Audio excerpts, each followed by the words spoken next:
Retreat has begun, as fall of Kostyantynivka is near. It's day 1556 of Russia's operation in Ukraine. Let's dive deeper. Starting from Kostyantynivka. The end of the city is near. One of the last remaining strongest defenses of the Ukrainian armed forces in Donetsk Oblast is about to fall. And this exposes a weakness of the Ukraine that is much harder to see from the surface. In our last report, we saw that after the breakthrough of Russian armed forces from the southwest, the southern side of the river was mostly a gray zone. In addition, it looked like Ukrainian forces holding this area had started to withdraw, as their rear was gone, and they could be encircled any day.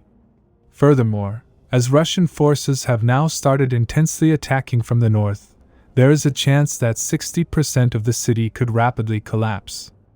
And with it a large number of Ukrainian forces encircled, if Russian forces manage to complete the encirclement from both sides. This depends whether Russian forces from the north manage to gain a stable foothold. However, recent development suggests help is already underway.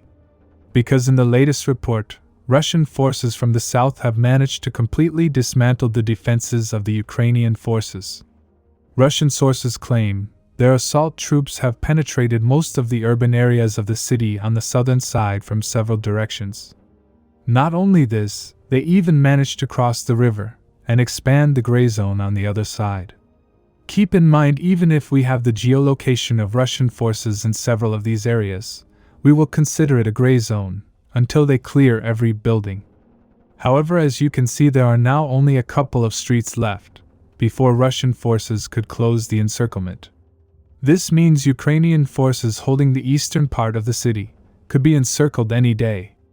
So to avoid such a scenario, several sources are claiming that Ukrainian command has withdrawn several important units from the city. This means the retreat has begun. Soon only rearguard forces will remain within the city to try and slow down Russians for as long as possible. But if you look at how the city is falling, the manpower shortage that Ukraine is facing becomes apparent. Once Russian forces were able to overcome the open field and enter the urban areas, defenses fell quickly. This was not the case previously. This means FPV drones are what's holding the front line steady.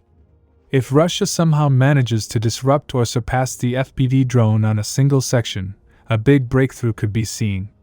Because of fiber optics operated FPV drones, it has become much harder to combat them with electronic warfare.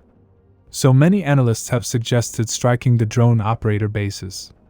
And as I reported in yesterday's report, many commanders are now calling to destroy all the bridges on Dnipro River, to significantly disrupt the logistics of Ukrainian armed forces. The thing is, Ukraine recently formed a special unit to do just this, but to Russia. This new Ukrainian unit is tasked with destroying warehouses, supply routes, factories, etc. across Russia. Subscribe for more frontline updates. Let me know your thoughts in the comments down below.